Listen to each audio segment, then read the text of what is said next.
Good. I'd like to call to order this regular school board meeting of the Altoona Area School District, Tuesday, January 19th, 2021 at 7:04 p.m.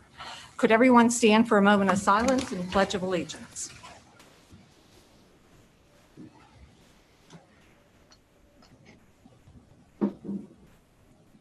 I pledge allegiance to the flag of the United States of America and to the republic for which it stands, one nation, under God, indivisible, with liberty and justice for all.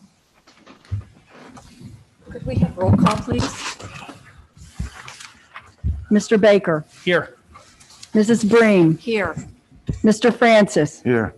Mr. Hoff. Here. Mr. Hoover. Here.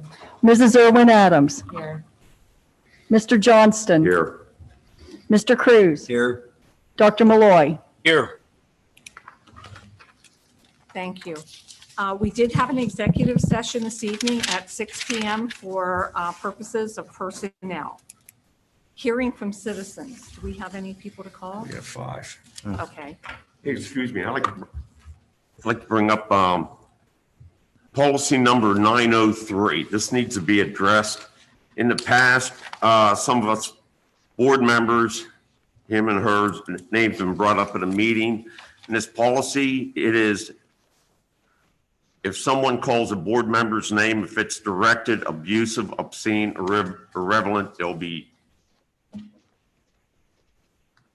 asked to leave. Ron, what about administrators or principals? This is 903. It's just for board members. Now, do we have anything that anybody says anything about a teacher or a principal or? I can look. I got a stack of them. But, you know, with board members' names have been coming up in the past. I know mine, other ones there. It's like, just, but I'll check into But that. I know the last time that there were some things said about some administrators, which I didn't think was You're very, correct. very good. And I don't like that. I don't feel it's healthy. but I think they should be cut off also. Just a personal opinion. That should be taken in a different direction. I agree with you on that, Mr. Francis. Okay, thank you. Thank Mr. Hood. You can say what you want to say about me. Trust me, they do. Yeah, I got big Yes. shoulders too.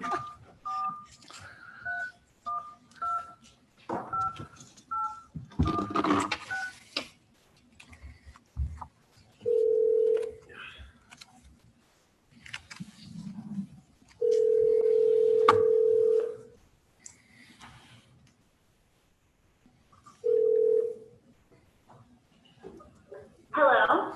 Hello, is this Margot Masucci? Yes, hi. This is Dr. Priatel here at the Altoona Area School District School Board meeting on, Tuesday the 19th. This is public comment. You have 5 minutes. Okay, thank you. I just want to start off by saying I understand that this is a difficult time for everybody. I can only imagine it's a very difficult position for you guys to be in, to have to make these decisions, and I appreciate your time tonight. I want to specifically address the special needs children. So my son, he is 4 years old, and he currently attends the Learning Express. He has autism, and he is in the Autistic Initiative classroom with Miss Cindy Gibbons, who is an amazing, incredible teacher, along with her staff. And let me just say that the entire faculty and staff of the Learning Express is absolutely amazing. You can just tell that they really care about these kids and really love what they do. I couldn't ask for better people to be working with them, or with my son. So we usually go 5 days a week, where they do intensive teaching sessions and commanding, and he works with a speech therapist and an occupational therapist. And you know, he truly relies on this.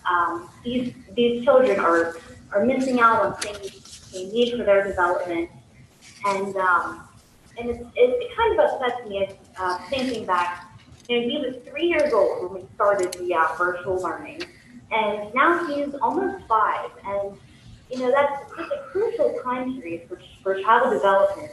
And you know, if you're familiar with autism, then you might know that routine and repetition is extremely important for the Early intervention makes such a difference for these kids later in life, as you know.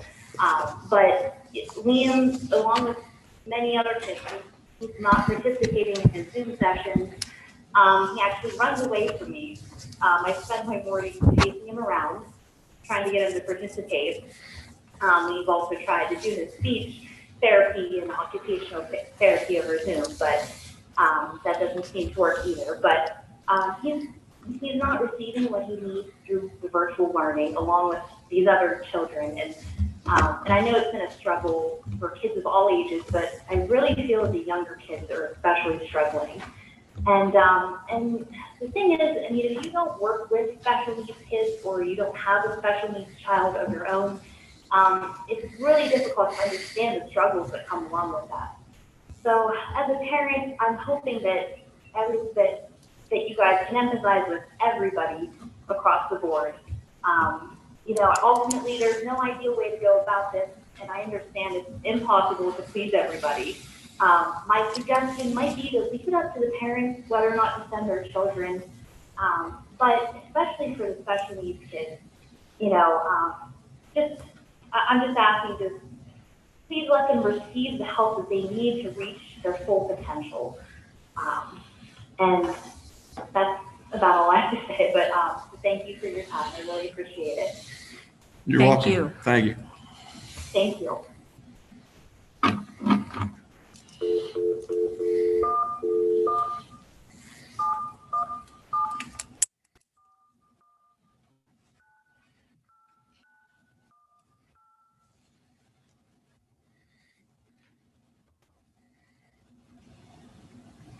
What did I just do wrong? I got nothing.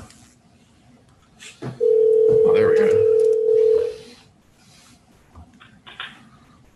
Hello? Mrs. Oaks, Yes. this is Dr. Prietel at the Altoona Area School District School Board meeting. This is public comment. You have 5 minutes. Good evening. Tonight I address you all once again. While many of you think it is safer to keep the students and teachers home than to be in school, it is also safer for students to be in school for multiple reasons. I'm sure you're all aware, or at least I hope that you're aware of the proven fact that children do learn best when they're physically present in the classroom. But children get much more than the academics at school. They also learn social and emotional skills at school. Not to mention the healthy meals, although the district does provide the meals for pickup, etc. But exercise, mental health support, and other services that can't be they can't be replicated online. Now, while being at home, I can't speak for everybody, but I'm sure most parents, if not every parent, has tried their best to give children the social and emotional skills and all the things being in school can provide. However, it just doesn't work. We don't have the same atmosphere at home as the school can provide. It shouldn't be. Home shouldn't be school. It may work for some, but there is a reason the district is here to provide a school building for students to be physically present in. I also believe that if parents had other options to send their children to school, Altoona is not going to be their first option. We as parents shouldn't have to even consider uprooting our family or looking for other districts or private schools for our children to be able to attend school. As much as I want to believe in Altoona, every day you make it harder and harder for me to believe that you have the student's best interest in mind. Seeing the social and emotional skills deteriorate, the lack of mental health support, and it's obvious that there's a lack from the district. Just listening to parents calling in to the board time and time, even before the situation and we went virtual. Parents speaking on their personal experiences with the district, trying to get assistance or help for their particular concern or situation. Tonight, I hope that you will put your personal feelings and fears aside, and do what is best for our students and what parents are asking, and call a motion for our students to return to in-person school in a hybrid model immediately, and all board members vote yes. And that's all I have to say. Thank you. Have a good evening.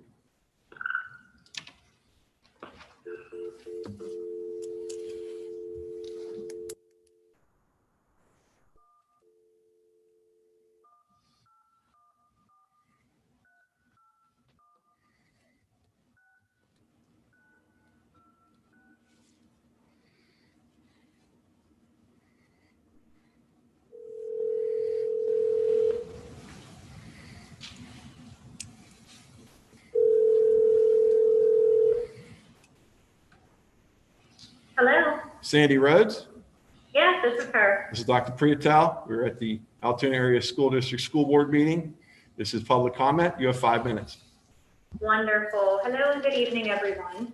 I called in and spoke last Thursday and then got the luck of getting called today to call in again.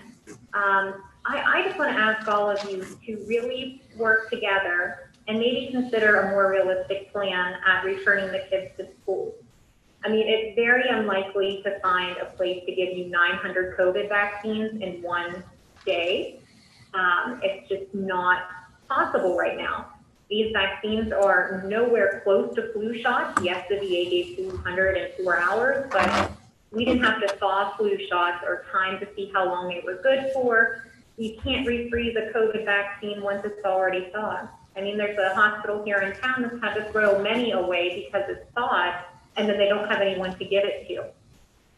I also want to encourage your staff, if you're 65 or older, or if you're 16 to 64 in a high-risk category, as of today, you can go find your doctor, go to the Department of Health, do their survey, and find a location that has COVID vaccines to schedule yourself.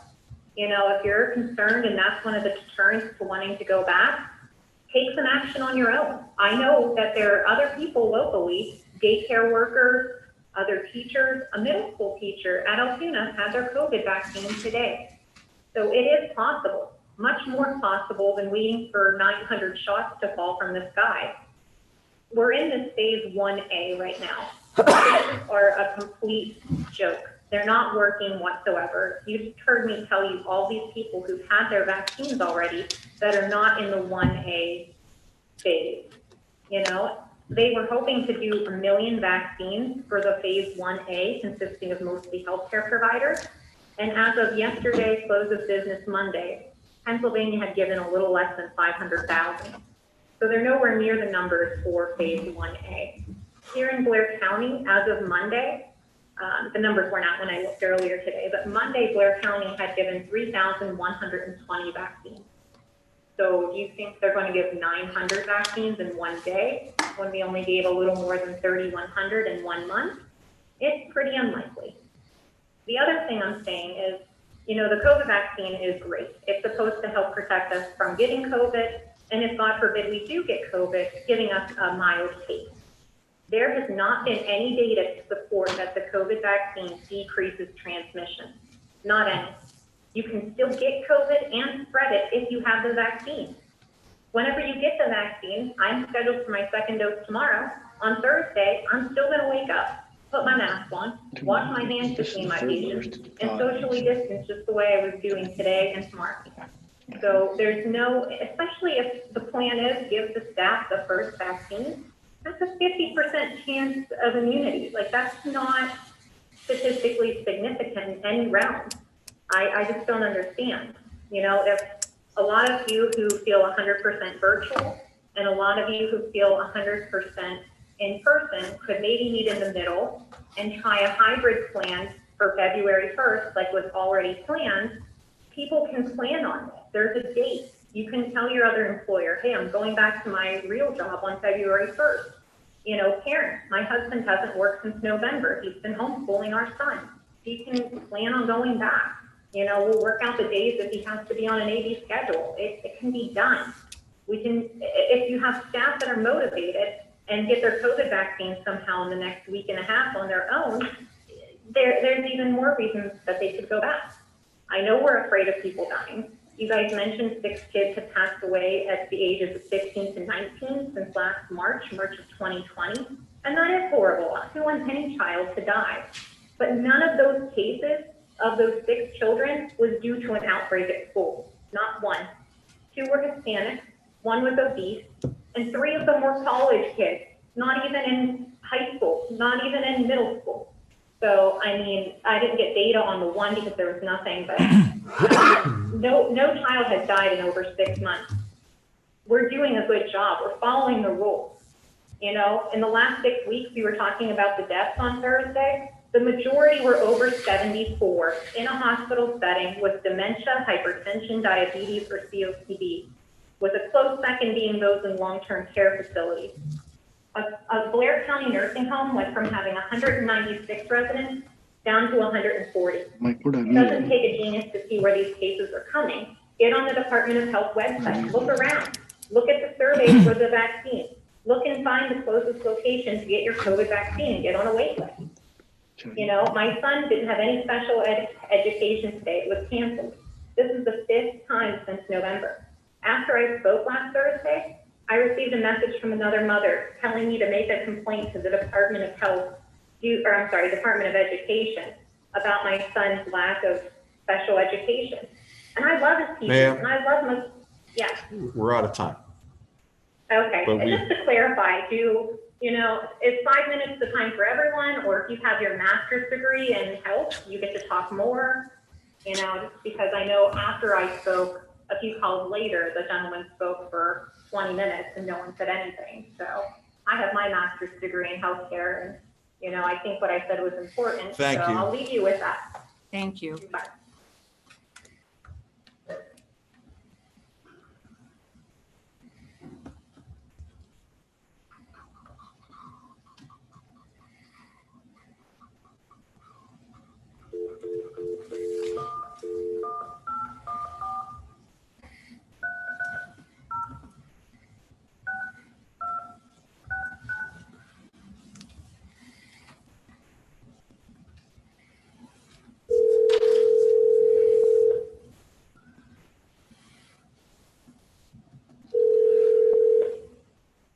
Hello, Christy Siedenberg. this is her. This is Dr. Prieto with the Altoona Area School District School Board meeting. This is public comment. You have 5 minutes. Okay, thank you. I know this meeting isn't to discuss the return to school, but I believe this board will find a reason to not send the kids back after the school district is vaccinated. Therefore, I want to be heard. I am wondering why no one comes to these meetings with national data to report, data to back whichever side you are on. I challenge the school board to present current data showing the correlation to in-person schools and an increase in positive cases in those areas. I looked and I can't find that information. I can find speculation and I can find reports from news websites, which are not considered a reputable source, but even none of that is from December or January. The secondary students have barely been in school since March of 2020, and yet the numbers in this community still rose. Obviously, schools weren't the cause of the increase in cases. Now that positive numbers are dropping, you still won't let the kids back in school, not even hybrid. Have any of you looked at healthychildren.org? Let me read you some of the quotes from that page. All schools should aim to have students attend school in person, which is how they learn best. The goal for students and adults is to stay at least 6 feet apart. However, spacing desks at least 3 feet apart and avoiding close contact may have similar benefits for younger students, especially when they wear masks. This page was updated on January 5th, 2021. This brings me to the mask issue. During the November school board meeting, it was stated that students were being compliant while wearing masks. It was also brought up that social distancing can be obtained in the hybrid model. We are fortunate that Altoona has options. Bring the kids back at least hybrid and keep the options of virtual or cyber. The reason Hollidaysburg is upset is not because they are going back, but because they have no other options like virtual. The parents at Altoona have choices. Let us choose. Please don't think I don't care about teachers. I have the utmost respect for teachers. They do a job I could never do. But what about the grocery store workers, the workers at Home Depot, and the restaurants? The servers in restaurants are serving people who have no masks on at their tables. When restaurants were shut down, those workers fought to open. Some places even opened despite the mandate to stay closed. How can you say schools will increase the spread when the rest of the city is open? Why is the issue of sports skipped over every time it is brought up at a school board meeting? Are sports really more important than a child's education? Because that is the message you are sending loud and clear. The question was brought up in the last meeting, how are other schools in person while social distancing? Has anyone done any research to find out? Is anyone in that room putting forth the extra effort to try to get the children back in school? Who in that room has actually taken a tape measure and gone into the schools and attempted to social distance the desks and find other space that could be used as a classroom, such as a gym or a library? Some of you forget that you are on a school board and not a city council. It is not your job to advocate for the entire city. Do you know what the job of the city council is? According to NLC.org, the National League of Cities, one of their jobs is to regulate public health and safety. Do you know what the job of the teachers union is? To protect the teachers. Do you know what the job of the school board is? According to the NSBA.org, the National School Board Association, it is to advocate for public policies that ensure each student everywhere has access to an excellent public education where they live. Prove to me that virtual learning is giving students excellent education. I would love to see the data of the test scores from 2019 versus the fall of 2020. I am positive the majority of 2020 scores are lower. Please prove me wrong. The citizens of Altoona have the city council and the mayor to be their advocates. The teachers have their union. Who do the students have? They sure as heck don't have the school board to fight for their right to an excellent public education. Thank you. Thank you.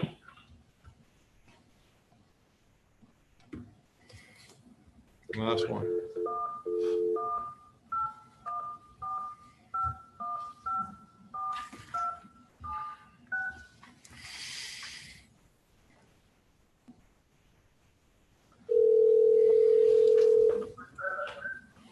Hello? Kelly Williams? Yeah? This is Dr. Prietel at the Altoona Area School Board meeting. This is public comment. You have 5 minutes. Okay, I have a couple questions. First, I want to say I have 2 students that go to the school. I have one in 10th grade who has autism, and this out-of-school stuff is just horrible for him. And I am one of the parents that thinks the kids should be back to school. My other son is a senior, and he's done for cyber and virtual, and he's thriving. That's good for him. And with that, I have 2 family members that passed away within 48 hours of each other in COVID. And I still support this being in school, but I had a question with that being said. Y'all sent out a survey before the school year started to teachers asking if they felt comfortable coming back to teach with everything going on. Have you sent out a survey since we had the increase in cases and stuff in Blair County, asking teachers how they felt about virtual learning and face-to-face learning? Because I know a lot of teachers personally that have health issues that put them at a higher risk. And if you haven't done that, would you be able to send out a survey and ask the teachers how they feel also? Another thing with that, or another question I have is, you guys are doing the lunch pickup for breakfast and lunch pickup for families who need that. Is there any way possible for students to be able to do a pickup for that after working hours for the parents that are still working? As of tonight, we're trying to get some parents in the community that aren't working, that are willing to go and help these families by going and picking up their meals. But is it possible to have another pickup time so more families can be involved in that program? And another question I have is, how are we going with seeing if different organizations and such and businesses want to donate to this new building for naming rights and stuff? Can you answer any of this or no? This is public comment. Oh, okay. And are you able to put out statistics on how many families in our area are actually using the programs for the breakfast and lunches? Because a lot of parents were wondering how many, and I'm actually curious how many families are utilizing that program as well. And I guess that's all I got to say. Okay, thank you, Kelly. Thank you. Yep, have a great one. All right. Okay, special presentation, the audit by Dave Scott from Young Oaks and Brown. I believe he's on the screen. If we can we start with the presentation for Mr. Niedermeyer? Mr. Ricky, you guys can get back up to the. Oh, I'm sorry, yes. It wasn't yes. on the agenda. I apologize. Nope, not a problem.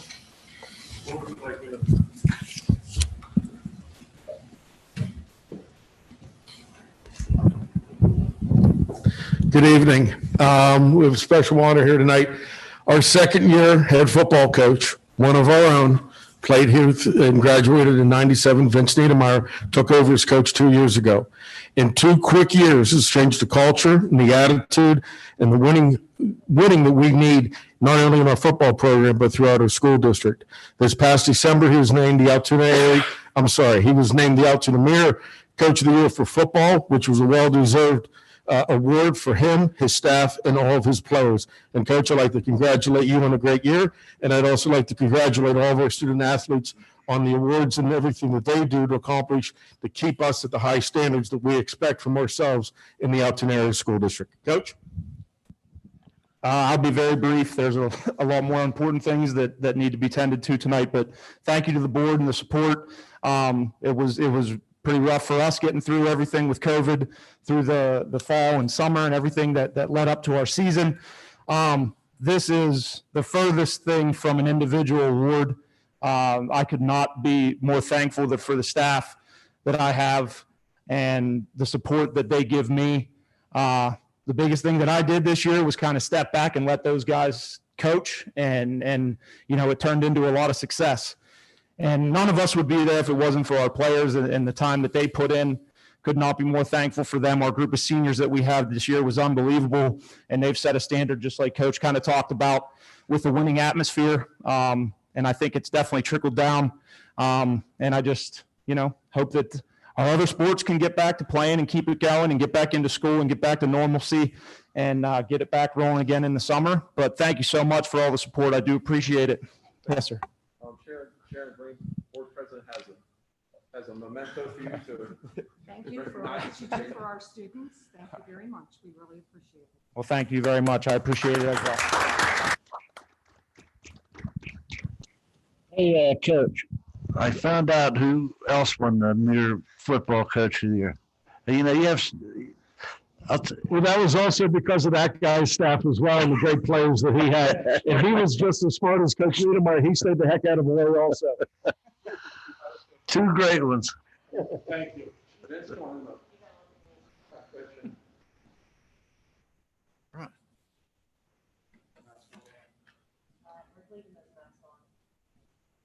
Thank you. Thanks, guys.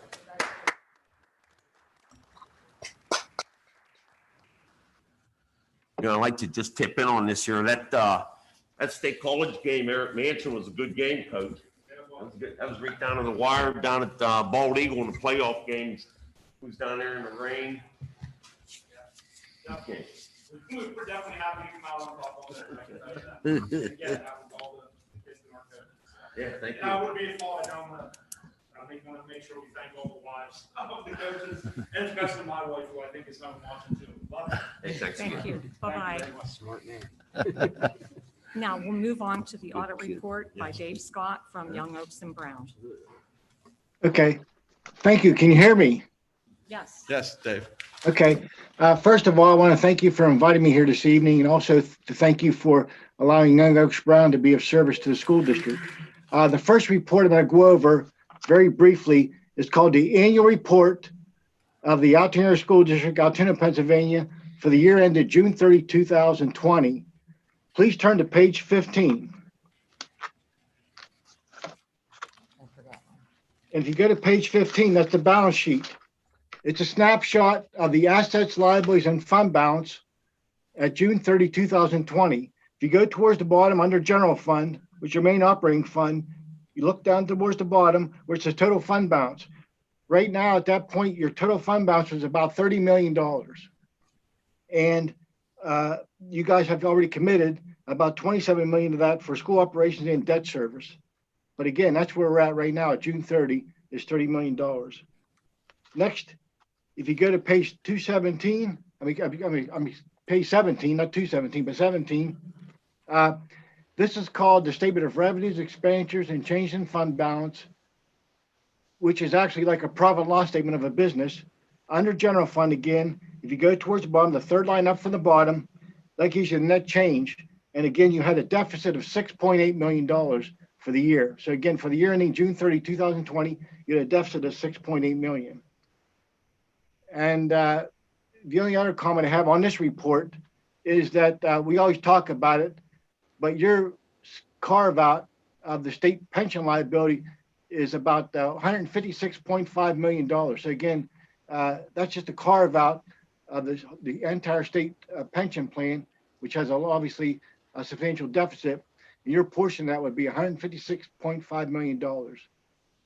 That's all I really had to cover on that report. Is there any questions? Okay, let's go to the next report. It says the Altoona School District, Altoona, Pennsylvania, Auditor's Report on Schedule of Expenditure of Federal Awards, Compliance and Internal Control. This report's done because your federal dollars are more than $750,000. If you go to page 8 of this report, on the right side, there's two rights. Go to the right side of the page, you'll see a schedule there of the federal dollars. And again, your total federal dollars at the school district is about $9 million. And we have to select either a program or multiple programs to audit. It's called a single audit. And we do an intensive review of the internal controls and also that you're in compliance with federal laws and regulations. So we had this audit, and we didn't have no audit findings on the federal dollars, but we did have one audit finding on the construction project. And if you review it, is because that the invoices were reviewed, but that review was not properly acknowledged in writing. And that was our finding in this report. Other than that, I did issue a management letter with some minor issues that come up during the audit. That's really all I had. I want to thank you. And again, is there any other questions from anybody? Thank you very much and have a good evening. Thank you. Thank you, Dave. And I want to thank everyone that was instrumental in putting all of this information together for Young Oaks and Brown and the job that they've done. Thank you. Okay, moving on. Very thank you. Resolution. I want to read a resolution that we have here for Mary J. Kimmel. Whereas on January 7th, 2021, death claimed the life of Mary J. Kimmel, and whereas she served as Altoona Area School District with distinction for 20 years as an Altoona Area School District Board of Directors, a member of the Greater Altoona Career and Technology Center Joint Operating Committee, and a member of the Altoona Area Public Library Board of Directors, and as a teacher assistant. And whereas her dedicated service and commitment has enhanced the quality of the district educational program and mission by promoting the educational opportunities of all students. Whereas she continually gave of herself to family, friends, staff, students, and the community. And now therefore be it resolved, the Board of School Directors of the Altoona Area School District of Altoona, Pennsylvania, at a regularly held meeting January 19th, 2021, duly notes the death of Mary J. Kimmel with deep regret and hereby extends sincere and heartfelt sympathy to her bereaved family, and further directs that a duly executed copy of this resolution be recorded in the official minutes and a copy delivered to her family. And Mary was a lovely lady. I had the opportunity to serve with her for those 20 years, and she was a lovely lady and a superior board member. And I too had the tremendous opportunity to be working in the school district while Mary was a board member, as was her husband, Bill, and their son, Stephen, was a guidance counselor. The Kimmel family provided tremendous service to this school district, and I know I always will appreciate Mary for all the things that she did. She actually was a driver for our special needs students, and she had a very tender spot for children with special needs. So Mary was a very special lady that we certainly need to honor, and it's well deserved by her. Okay, can we have a motion and a second? So moved. Second. All in favor? Aye. Motion passes. Moving on, approval of accelerated opt-out resolution certifying tax rate within inflation index. I'll make that motion. Okay. I'll second it. Okay. Comments? This is just a standard, this is a standard state law required if we're not going to exceed the index. This basically states that the board will not raise taxes past the index. Okay. All in favor? Aye. Opposed? Motion passes. I need a motion and a second for our minutes for the December 7th, 2020 reorganization meeting and the Hang on. December 7th, 2020 regular meeting. Could I have a motion and a second? So moved. Second. All in favor? Aye. Aye. Motion passes. Change orders, construction change orders, and we have a whole list of them here. Can I have a motion and a second? So moved. I'll second it. Comments, questions? Is there any light at the end of the tunnel? These going away. There just seems like there's more and more and more. I was shocked at that amount, yes. This represents December and January. And the light at the end of the tunnel is the fact that the job is almost completed. Yes. Do we know what they're gonna do about the sidewalk in front of the A building yet? I've already refused their remedies, and they need to be coming up with another one, or they need to fix it. So we haven't heard nothing yet, what they're gonna do. They came up with another remedy that they've tried. I have not been shown it yet, but unless it does what it's supposed to do, I'm going to reject it.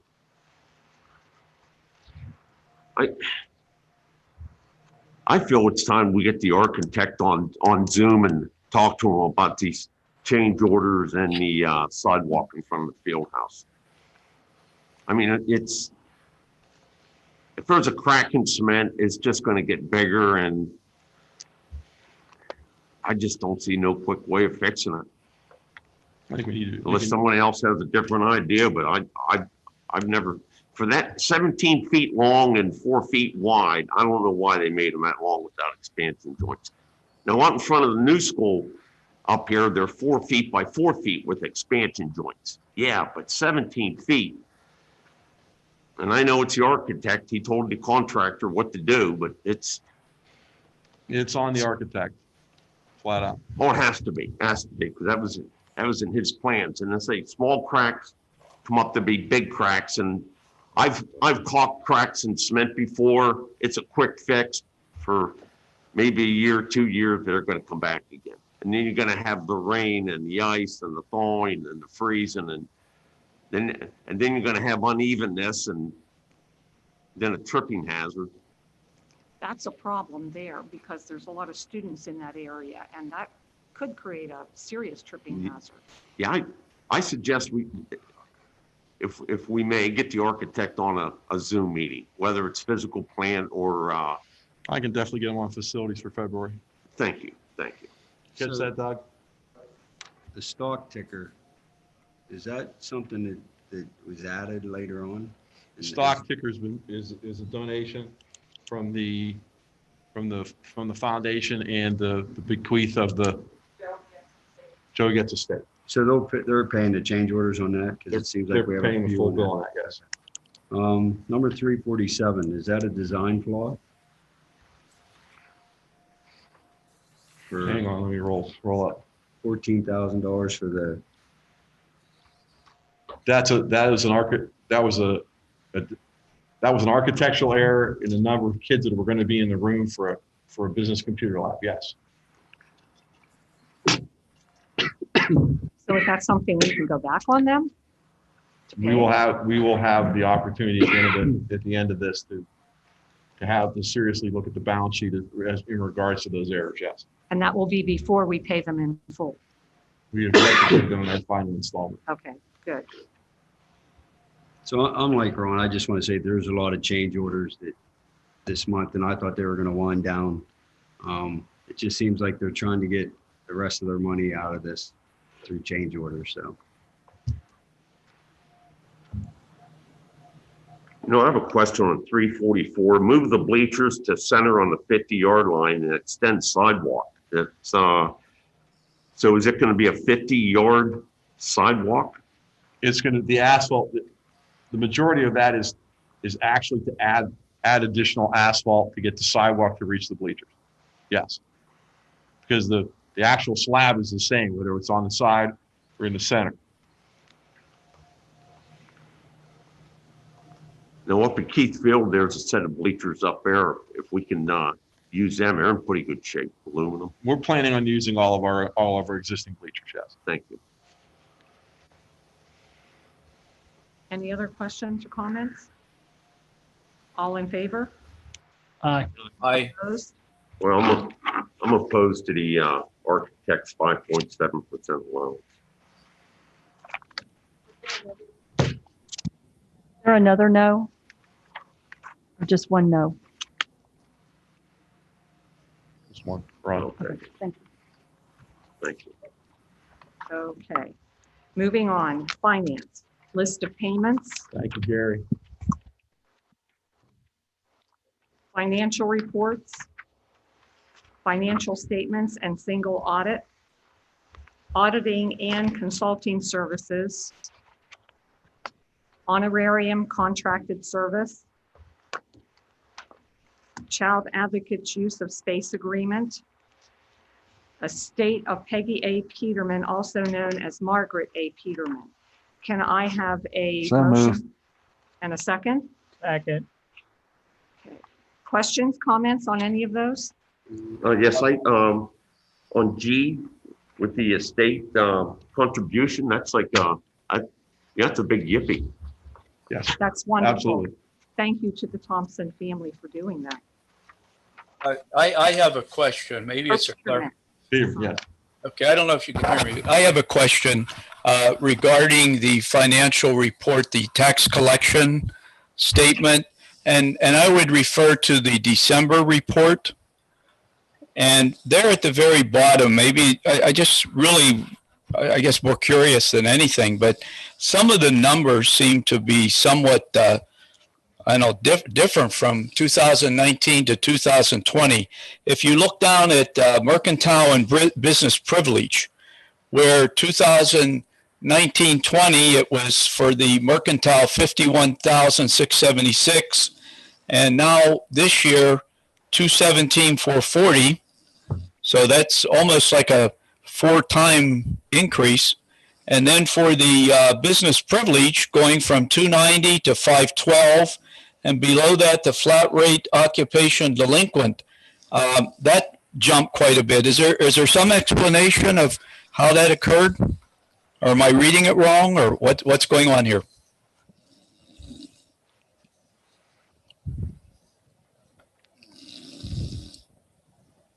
I will double check the numbers, but I think it's timing differences because of the extensions of some of the times due to the pandemic. Okay, so overall tax collection, it actually hasn't been hit too much. You know, it's 22,695, 994 versus this time last year, 22,624, 818. Year to date, we're pretty level. I expect the big impact to be sometime in the April-May timeframe when the business privilege and mercantile taxes are due for the 2020 calendar year. Okay, yeah, I just wanted some clarification on those numbers. I have some questions on checks. Okay. Check 117863 for All Star Pizza for $359.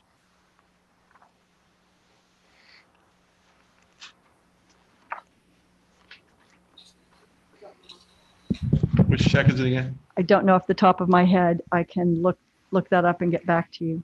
117863. American Education Week. That would, we'll have to get the information, but I believe that has to deal with parent involvement, parent engagement, and we usually serve pizza or some kind of meal to lure parents in. Comes from Title I funding. Do we have parent engagement activities? She's got some things going on. I was just curious. They've been doing, the gift cards and that kind of things are the kinds of things they've been doing for parent engagement have been coming across my desk. So yes, but I'm off the top of my head, I'm going to make a guess that's what it's for, but we'll investigate and get a definite answer to the board. That actually that was actually junior high. Junior high. We're actually bringing No, parents into the school? no, it was junior high. It was charged to a junior high principal's account. It's a principal's account. So what the principal has an account, and Brad, you can stop me wrong. Principal has an account which comes from fundraising. And this was probably for the teachers for an in-service day. It was a bill for that. We allot within their principal's account, principals are permitted to spend twice a year, I believe, Sue. I think this goes back to previous when Kathy Hazenside was here. There are 2 times, once during conferences and or meet the teacher night, because they're not able to go home in between. So they provide them with a meal, which is usually pizza or hoagies or something to that effect. All of that money in the principal's account comes out of concession sales and other items that is basically staff money that goes back into the building. So this isn't student activities money. It's not budgeted general fund money. It's money that basically comes from money raised at the building level that goes back into the accounts that can be utilized for staff.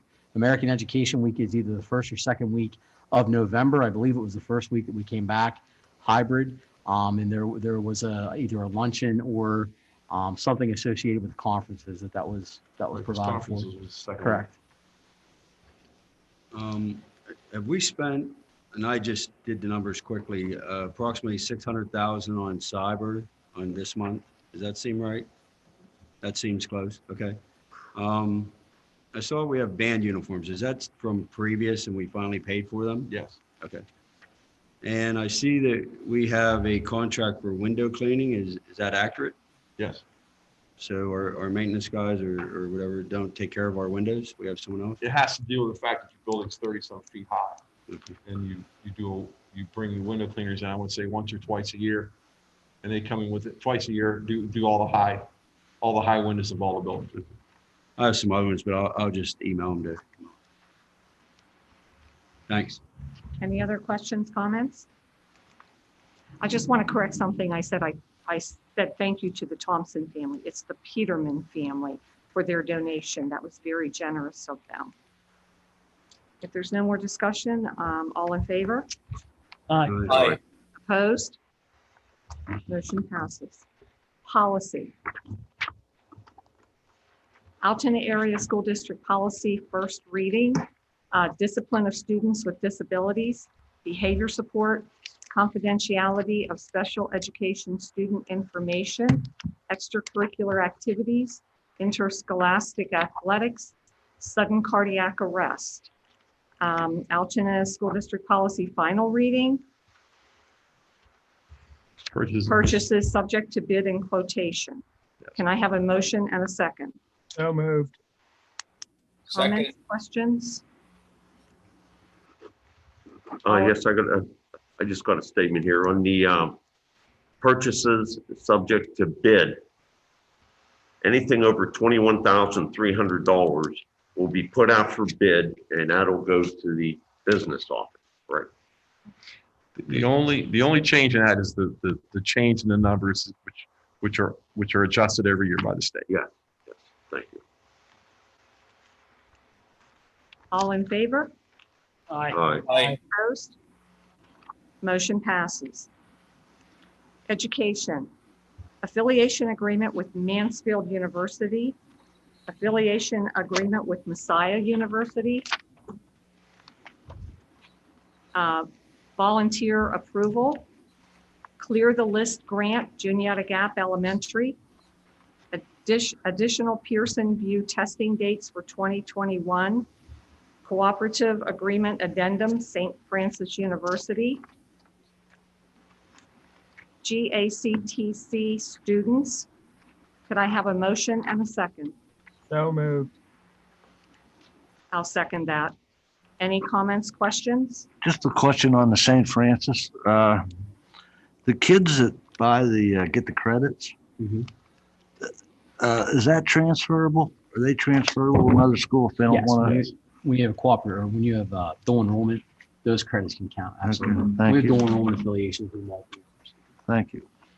I have a The GACTC, we have worked on the busing and to provide the busing for the students. And what we would do is we would start sending the students to the GACTC Thursday, would keep an even spacing on their hybrid. CTC started their return to in-person hybrid schedule today. So students are either Tuesday, Thursday, and every Friday virtual, or Monday, Friday, and every Friday virtual. Monday, Wednesday, Friday virtual. What we're asking for is permission for our GACTC students to return in person beginning Thursday, following the CTC model. So if they are an in-person student on Thursday, they'll begin on Thursday, and then similarly next Monday for our students that are Monday and Wednesday students. We will provide AM and PM transportation in addition to meals for any student that, if they're a PM student, they would have to ride AM transportation. We will have them monitored and supervised to be able to do their virtual instruction at the high school, in addition to getting meals, their breakfast and their lunch, and vice versa for our AM students. They would come in, get breakfast. They would then go to the CTC in the morning. And if they were able to find their own transportation home or walk home, they could do so, or we will have availability for them to return to the high school for their PM classes, receive lunch, and be monitored and have assistance for their afternoon virtual classes. So they would be in the high school class. We would have them in a Opposite of the VOTEC. Correct. Yeah, they would have the opportunity, and they could go home and do their virtual classes, or they could stay here on campus if they want to utilize the AM, PM transportation, and we will also feed those students. Any other questions? I have a question back to the St. Francis, the addendum. Is this, I see the classes have been added to this. We saw this earlier, I think. Was this the one that had the stipulation that the classrooms had to display St. Francis? That looks like that's gone. That's the same agreement, right? That's correct. Okay, so that Yep. they were agreeable and took that out. Yes. Excellent. Thank you. Any other questions? All in favor? Aye. Opposed? Motion passes. Personnel. Can I have a motion and a second? So moved. Second. Any questions? Just good luck to Pam Waddell. She's a great kid, and it's hard to believe. I think she was hired when I was on the board. So how long's that? She's been here for 42 years. 42? Yeah. Oh, okay. Then she was hired as Denny's secretary when I was, okay. Dr. Q, prorated? 42 years. Prorated? Wow. Prorated. I wasn't here. We need C, elections 1, 2, and change of classification E to add the term prorated. To add the term prorated. Can you say that again? On elections, C1 and 2, and change of classification E1, all need to be Prorated. prorated. Because obviously we're partway through the year.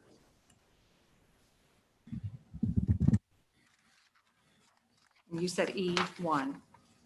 Can you say this one more time, Camilla? I think I have it. C1 and 2, Okay. and E, which was change of title, status classification, E1. Okay. Any other questions, conversation? All in favor? Aye. Aye. Opposed? Motion passes. Student Services, Johnstown Partial ACRP Contract, Blair County Internship Job Shadow Affiliation Agreement. Could I have a motion and a second? So moved. Second.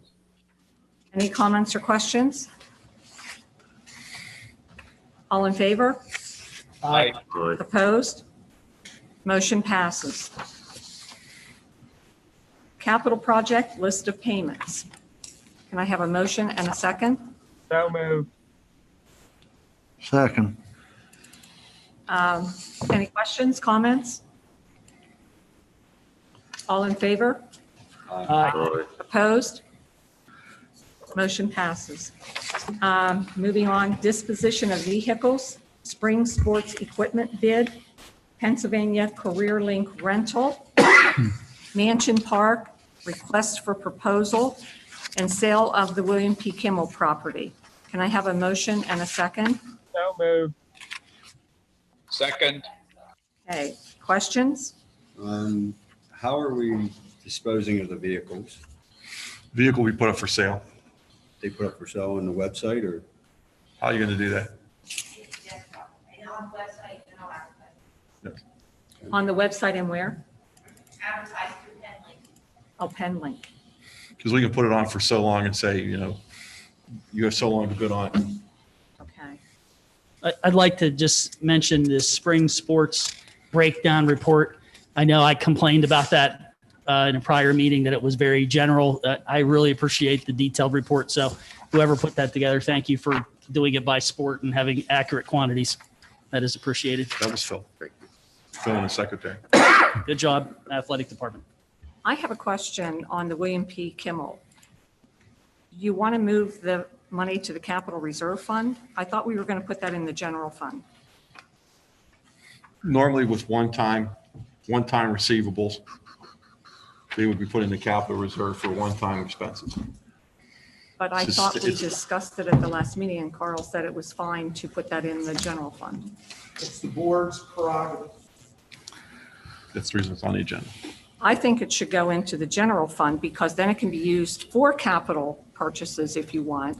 But once you put it into the capital purchases, you cannot use it for anything else but capital purchases. Yes.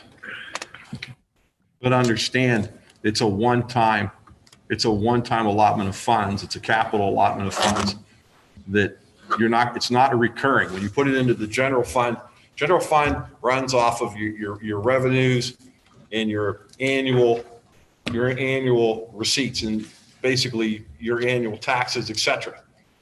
And you build an operating budget based on your revenues and then your expenditures. When you take a one-time, one-use allotment of money and you drop it into the general fund, you're bouncing your revenue by $600 and some thousand, but it's not going to be repeated. So now your budget looks better than it is, and it's much, in my experience, putting it into the capital reserve means it's used for capital projects, and it's not going to put us in a situation, oh, our budget's such and such, and all of a sudden next year we've got this commitment and we can't cover it because we no longer have that extra $600 and some thousand. Well, I think we can keep in the back of our mind that is a one-time influx of revenue, and it could help offset our deficit. I just don't think we should put it into capital reserve and then we're forced to spend it on capital improvements. We've done a lot of capital improvements here, and I think it should go into the general fund. I agree, just for one reason. That way you can use it for anything, Right. if need be. I mean, if you get into a bond or something. And I understand what Dr. Briatow is saying too, but I mean, we should be smart enough to know that that money's only at one time. Right, right. Any other comments on that? I'm not on that. Do you want to separate the? Yeah, let's separate that. Could we revise the motion to stop at Mansion Park request for proposal? Whoever made the motion? Yes, I'll make it again. Okay, and the second? Was Dr. Malloy. Frank? Yes, I'm fine with that. Okay, So so, before we vote, can I ask a question? Or Certainly. statement? On number D, on letter D, mhm. couldn't we recoup some of or get that money from the insurance company because we're loss of rental on that? I mean, I understand not charging CareerLink, but if it turns into an insurance, won't the insurance reimburse us for loss of revenue? We can look at that. Susan, obviously, all the repairs and all of everything that's based in the library is an insurance. Right. Is an But insurance. we're losing revenue from a rental, so we should be able to claim that also. I reached out to the insurance carrier midweek last week and they're still researching. The library did ask for a rent reimbursement because they're looking for alternative facilities until it gets repaired. And that was not covered by our policy. So we haven't gotten real clarification on whether our incoming rent revenue is reimbursable or not.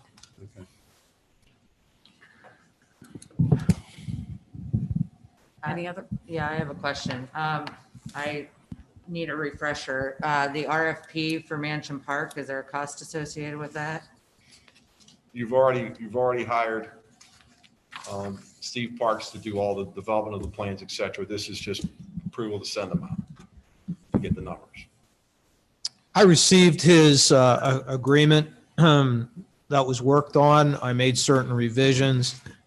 Mr. Parks made a commitment to the board that Eric remembers on reducing his fees. He lived up to that promise and quite handsomely in that regard. And I asked Dr. Priatel to have that placed and be approved if it hasn't been approved already. So that's been done, but he did reduce his fees as a result of doing the RFP versus the bidding process. How much was that? $3,000.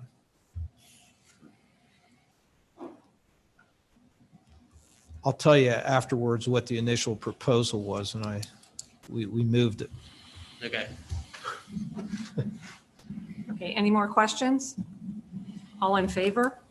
Aye. I'm a no on E. I'm a no on E also. I think I'm a no on E as well. I just want to back up here for a minute on E, if I may. So we have the money in the capital fund? We will be using the excess project monies, yes. Okay. I tell you. This is just to get prices. This isn't to go forward with the project. Okay. This is just getting price. So Yeah. this is just getting a price. I know we spent a lot of money on the softball field. I didn't think it would be that much, and on the tennis courts. Now, here's a place here we're gonna be making money. Okay, I'm okay on this for You're getting a okay, price. so the vote stands? Okay, sale of the William P. Kimmel property. Can I have a motion and a second? So moved. Wait a minute. We already sold the William P. Kimmel. No, it's to move Where the the funds funds go. in the capital Yeah, reserve. We're so leaving that- general fund. That has to be the motion then. Administration requests and recommends approval to transfer proceeds from the sale of the William P. Kimmel property to the Capital Reserve Fund. Net proceeds of $657,522.31. Can we have a motion? So moved. Second? Second. Any more discussion on this? Can we have a roll call vote on this, please? Mr. Baker, Yes. Mrs. Breen, No. Mr. Francis. Yes. Mr. Hoff, No. Mr. Hoover, Yes. Mrs. Irwin Adams, Yes. Mr. Johnston, Yes. Mr. Cruz, No. Dr. Malloy. Yes. Passes 6-3. Okay, thank you. New business. Capital Reserve list of payments, capital projects list of payments. Can I have a motion and a second? So moved. I'll second it. Questions? Now, is this all for the bank building? Yes. Okay.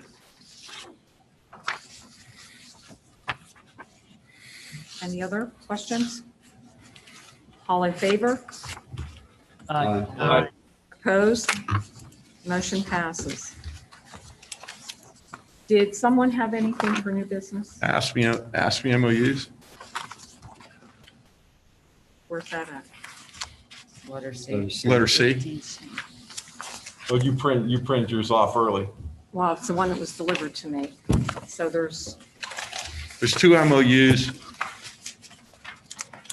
Settlements with secretaries, resolving issues with overtime and other compensation. okay, we just have C, AFSCME grievance. and AFI review. grievance for Stolarski and Settlemeyer. Okay. So we need a motion and a second on that one. Yes. So moved. Second. Okay, any questions, comments? Was that for overtime or? It's it's rectifying 2 grievances regarding duty-free lunch in an overtime situation. Yes. We resolved the issues since then. Yes, and reestablished what was expected from the principals to make sure it didn't happen again. Okay. All in favor? Aye. Opposed? Motion passes. Is there any other business? Committee reports? Wait, I have other new business. Okay, I'm sorry. Okay, I guess I have a question about, I don't know if I should make a motion or are we allowed to have public meetings again if we would move them to the auditorium with a certain percentage capacity? I mean, everything else is opening back up, so I don't know if we are socially distanced in the auditorium, if that's a possibility or not. Well, you would be bound by the 10% capacity of the location. You would have masking requirements and you would have social distancing. Okay, so what is our capacity in the junior high auditorium and is the senior high auditorium ready yet, I guess? The senior high auditorium is done, but it hasn't been fully turned over to us. Okay. There's 600 seat capacity in the junior high auditorium, and there's 1,200 seat capacity in the in both tiers. You probably just use the bottom, which would be about 900 seats in the high school. Okay. So I guess the question is like at our special meeting, we had a lot of different motions made and there wasn't additional time for public comment as with any new business. So I guess I'd like to see us open it back up to the public with all the social distancing and masking requirements. I agree. I agree too. I agree. And then we'll just move it to the auditorium right over here. Okay. Does everyone agree or? I mean, I don't know if we need everyone to agree or not, but. Well, I would ask who doesn't agree. Is there anyone that does not agree? I would just add that all people attending would need to follow the CDC guidelines of wearing a mask, and we do maintain social distancing, and not only for those attending as community members, but also the board. And I do understand that we have signs up on our buildings that say you are not to enter without masks, and I think that needs to be observed. One thing I want the board to be aware of, 9 members of the board, superintendent, and the solicitor, 11 people. I understand that this loop is bigger. It will be all the way from probably that wall to that wall, just for the DS to be able to do it. I don't have a problem with it, but you got to understand, you're going to be spread out, probably a good 60 to 70 feet. All right, I know that. I'm just making everybody aware because this is reasonably intimate. You're not going to have that because of social distancing and because you're now in an audience situation. I am fine with it. I can do what the board needs. So I guess I'm not following. Can you explain like? You're 6 feet from Ed right now. Okay. Okay, and you're 6 feet from Eric. And you're in a loop. You're not going to be in a loop. You're going to be in a straight line. You're going to basically, these tables will be lined up 70 feet. Just making sure everybody's Could we aware. be in a loop on the stage or no?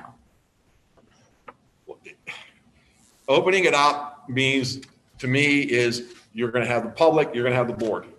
Okay. And we're going to have to spread the board out. Okay. Okay? And as long as everybody understands that, we're going to have to spread the board out. Putting the board in the loop, I mean, 4 of you have your backs to the public.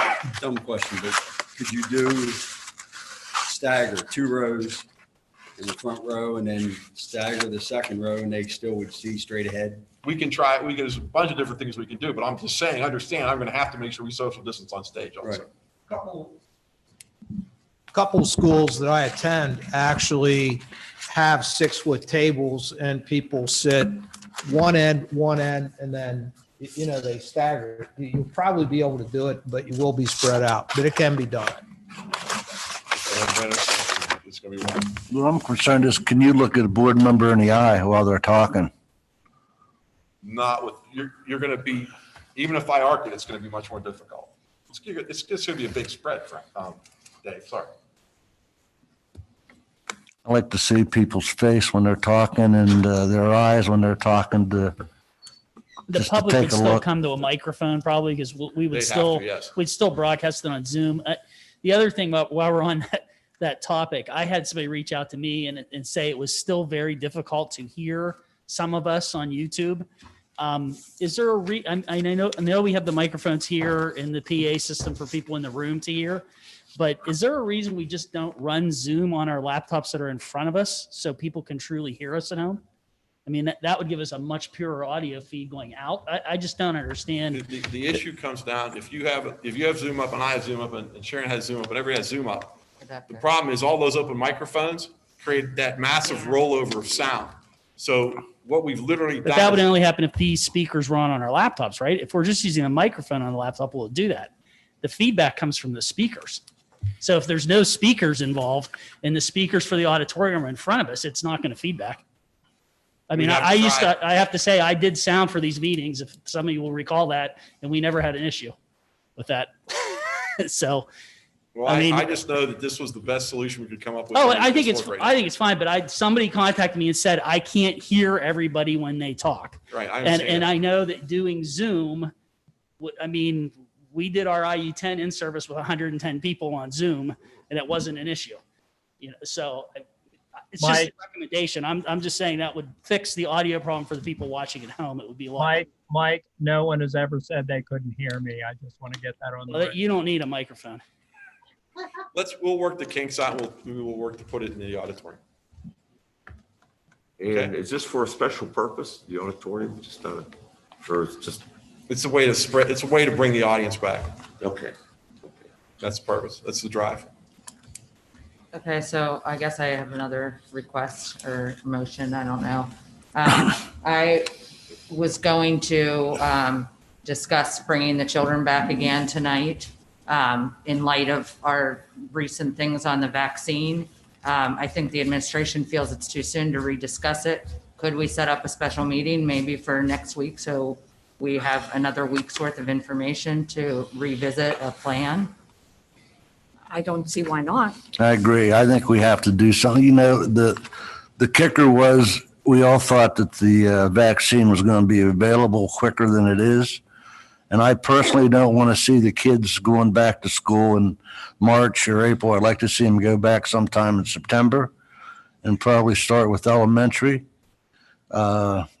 because in February, rather, sometime in February, like after President's Day, get the staff, get everybody and go hybrid with elementary.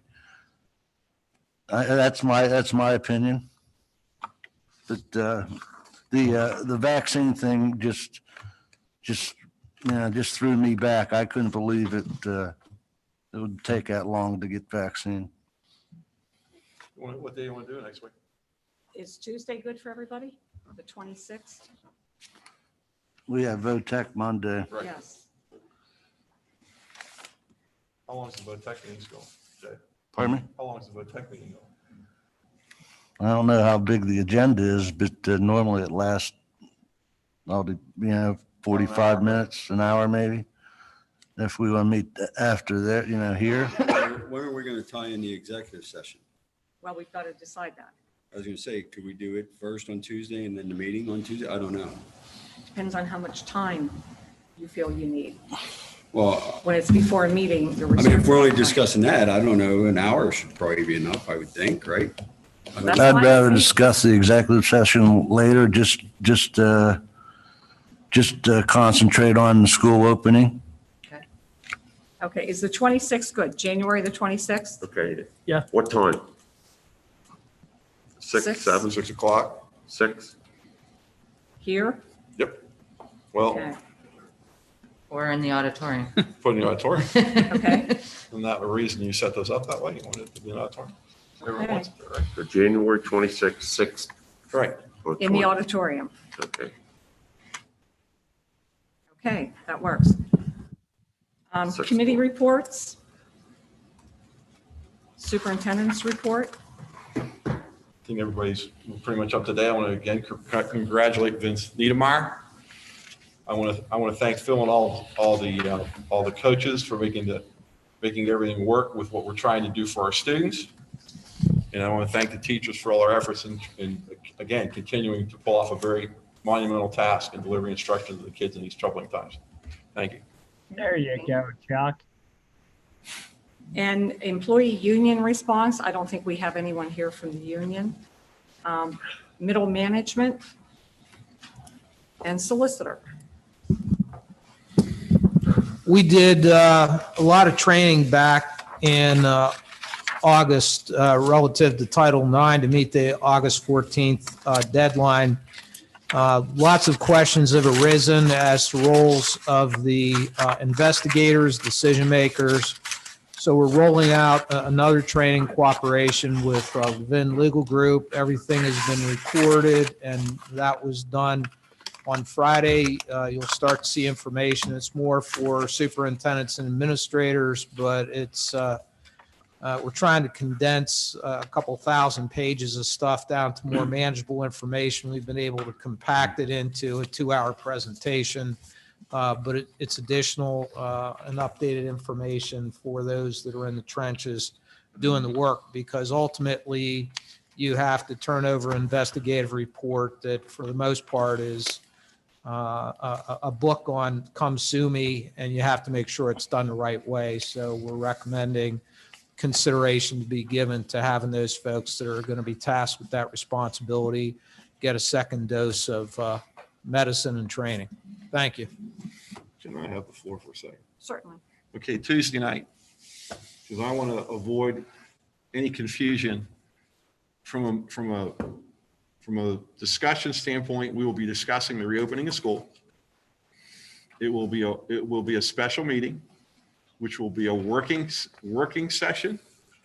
And at the end, hopefully there will be motions to make adjustments to our plan. I am not going to create a motion. The administration will come in with recommendations as to what we can pull off and make happen. We are trying to do everything we can to give the board as much flexibility as possible. But I want everybody to understand that we're gonna talk about it in the meeting, and we're gonna come up with a plan of action as to what we want to do moving forward based on our information. Well, I was thinking, since Chief Hellman was such a good resource the last meeting, if he could come in and give us maybe some updates of what's going on with COVID, to help us make the decision, because his input is invaluable. And I hope that the rest of of our city and county appreciate what he does. But I just would like to know if he could come in and give us an update. I could call him, have him come in. So can you give me his title again? Well, he's the fire chief, and he's also emergency management for Blair County. Well, but I thought Mark Taylor was emergency management from Blair County, so that's I could what bring I'm Mark Taylor in confused. too, if you'd like me to bring Mark in.